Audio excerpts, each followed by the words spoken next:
कोपरगाव शहरालगत असलेल्या साई कॉर्नर येथे ट्रक आणि दुचाकीचा भीषण अपघात होऊन दुचाकी स्वाराचा जागीच दुर्दैवी मृत्यू झाला आहे।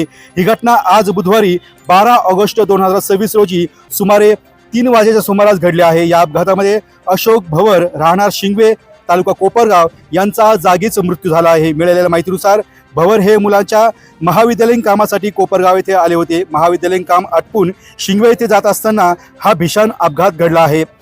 अपघातानंतर ट्रक चालक घटनास्थळावरून फरार झाला असून घटनेची माहिती मिळताच कोपरगाव शहर पोलीस घटनास्थळी दाखल झाले असून पोलिसांकडून पुढील कारवाई सुरू आहे।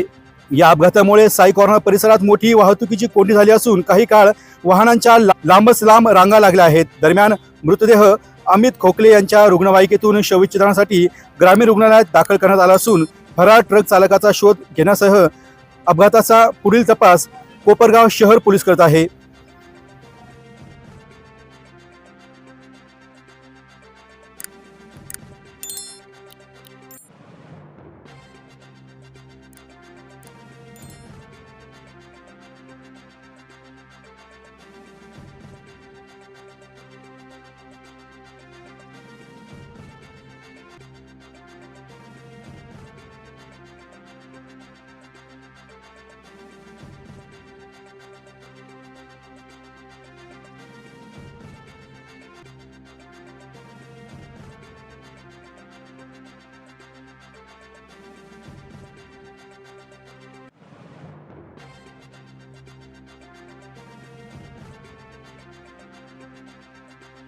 डी न्यूज वृत्तवाहिनी सामाजिक, शैक्षणिक, राजकीय, धार्मिक, सहकार, सांस्कृतिक, कृषी या सर्व चालू घडामोडींचा वेध घेणारी वृत्तवाहिनी।